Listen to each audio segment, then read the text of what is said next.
Yo my people, SidhuJr here, back with another video, and today I am ranking every striker in the Premier League. So out of the 20 teams, I've picked their best striker and I'm ranking them from 20 to 1. So let's start off with it. 20th place, the worst striker in the Premier League is Ben Brereton Diaz from Southampton. Fuck me, he's ass. Oh my god, he's so bad. He negatively impacts the team. He hasn't scored in about 6 months and he hasn't been on the winning side in about 24 games. Whenever he's through on goal, he can't finish. He can't really make a chance. His passing's ass, and he's living off a good run in the Championship from about 3 years ago. Relegated last year with Sheffield and gonna get relegated again this year with Southampton. In 19th place, just one above it, I have got Dominic Calvert-Lewin from Everton, who is probably the worst finisher on this list. Everton create chances for him, he just can't finish. That is Everton's main problem. Their strikers can't finish. You give it to him, you give it to Beto, no one's scoring. He's hitting at the keeper or he just misses a target completely. Like, I've seen how many Everton games they're putting him through on goal and he's just full off his lines game after game. It's time to let it go now, man. Do the modelling, do your thing over there. In 18th place, we have Antonio. He's better than the other two because he adds something to the team. He has hold up play, I guess, but he's past it now, man. He's getting older, he's clunky, he's falling over his own feet. They got to start playing full crew, but no matter what, West Ham can buy any striker in the world. West Ham can buy that Victor Gyökeres and Antonio will still be playing in that 11. They have to replace him because he's not as good as he was. In 17th place, I have Evan Nilsson from Bournemouth. He is so ass. Oh, he scored against Man City. I'll give him kudos for that. He helped us out, you know? But he's still ass, still bad. He's not going to come good. He's scored 2 goals so far in the Prem. Bournemouth are good. You've seen if Semenyo or Tavernier has an off day, goals are not coming for that team. In 16th place, we have Xerxes from Man United. They got Haaland as well. Haaland's higher up in this list, let's be real. Fuck it, I'm picking Xerxes for United. New signing. And he's good in the build-up play. He's a nice little, give me the ball, I'll pass you the ball, nice little 5 yards and that. But fuck me, the guy can't finish and the guy can't run. He can't run or finish as a striker. What are you good at? When he's had balls on plates, Rashford's put it on a plate. Garnacho's put it on a plate for him many times this season. He's missed the ball or he's somehow missed the goal from sitters. Like, I don't know how it's not being picked up more. Xerxes misses sitters like crazy. In 15th place, I have Raul Jimenez from Fulham, and Streets will not forget pre-head injury Raul Jimenez when he was cooking for Wolves. But for Fulham, he's getting back there. He lost his place in the lineup last year to Muniz,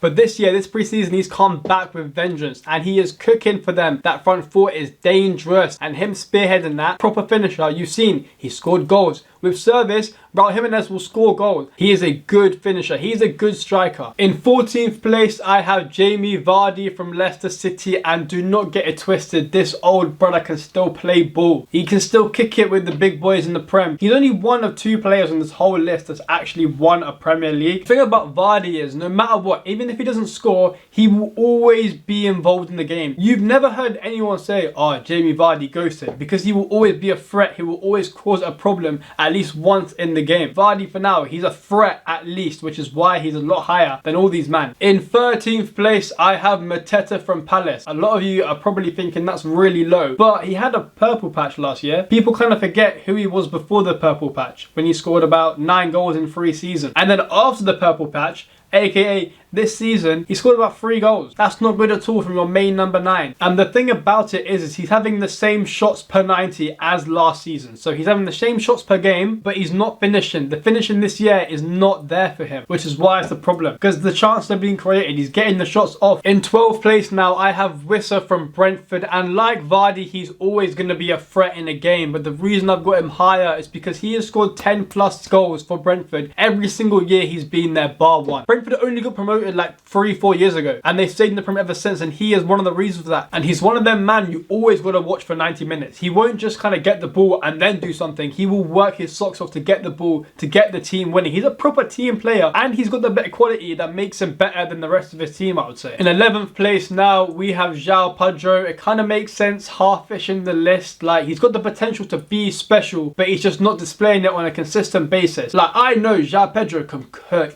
He is a baller. He is probably probably Brazil's best number 9, even if you want to call him a 9. He's more of a cam, really. He just gets injured too much. Like, he get a run of games and he'll cook, and then he'll just get injured. When he gets a run of games, João Pedro will cook for Brighton and could probably get them a European spot. In 10th place now, I have Liam Delap from Ipswich, and my propaganda is here to stay. I'm telling you, I want him starting for England. He's Ipswich's best player. He comes on, he scores. All these men from the Man City Academy, they've got tech to them as well. This U is strong. And he's got tech. I'm telling you, get on the Liam Delap wave, because in a few years, he's going to be world class. This is his first season in the Prem, and he's already scoring a goal every 2 games, which is what you want from a striker. And for Ipswich, who's battling relegation, that is good numbers you want from the guy that's spearheading your attack. In 9th place now, we have Kai Havertz from Arsenal, and since he moved up front, he's basically scored or assisted every game. So on stats, he's cooking. He's like the best striker in the league. Watch him play, he's clunky, man. He's scoring tap-ins. And you see, without Saka, without Odegaard, Havertz can't do it. He needs these players to feed him the ball, otherwise he can't create chances. And the thing is, Havertz is a player that creates chances. Remember him at Leverkusen, why Chelsea bought him for like 70 mil in the first place? But because he was a number 10 chance creator, he's now turned into some clunky dual winning striker. Like, Arteta, what have you done? In 8th place now, we have Chris Wood from Nottingham Forest. Fuck me, probably the best striker on form right now in the Prem. He has consistently scored 10 plus goals in the 8 seasons he's been in. He is one of the most underrated strikers in the Prem. He is the reason Nottingham Forest are 3rd right now. He is the reason they escaped relegation last year. He scored clutch goals last year. He scored a hat-trick against Newcastle last year. And with Hudson-Odoi and Alanga feeding him, man, he is going to score 15, 20 this year. Chris Wood golden boot charge is a thing, because Haaland recently, he's been stinking it up, man. He's been stinking it up. In 7th place now, we have Cunha from Wolves, and how is he not playing in the Champions League team? How the fuck has he ended up in Wolverhampton of all places? He is a player with so much quality. He creates chances by himself. He picks up the ball from his own half, dribbles for about 500 people, and then shoots and scores, or he'll create a chance. That's what he does. He single-handedly creates the chances for Wolves. In 6th place now, I'm going to be honest, the top 6 is like a cut above the rest. But with that being said, in 6th place, we have Dominic Solanke from Tottenham, because he can score any type of goal. He scored 19 goals for Bournemouth last year. This year, he's already scored about 7 or 8. They spent big money because they need a proven number 9. They've got a proven number 9 who can get them Champions League football next year and probably even win them a trophy this year. Don't be surprised if Tottenham have a European trophy this year, with Dominic Solanke being the main reason because of it. People seem to forget who Dominic Solanke was. He was one of the best players in the Under-20 World Cup. He was the Golden Boot winner. He was ridiculous as a youth player for Chelsea.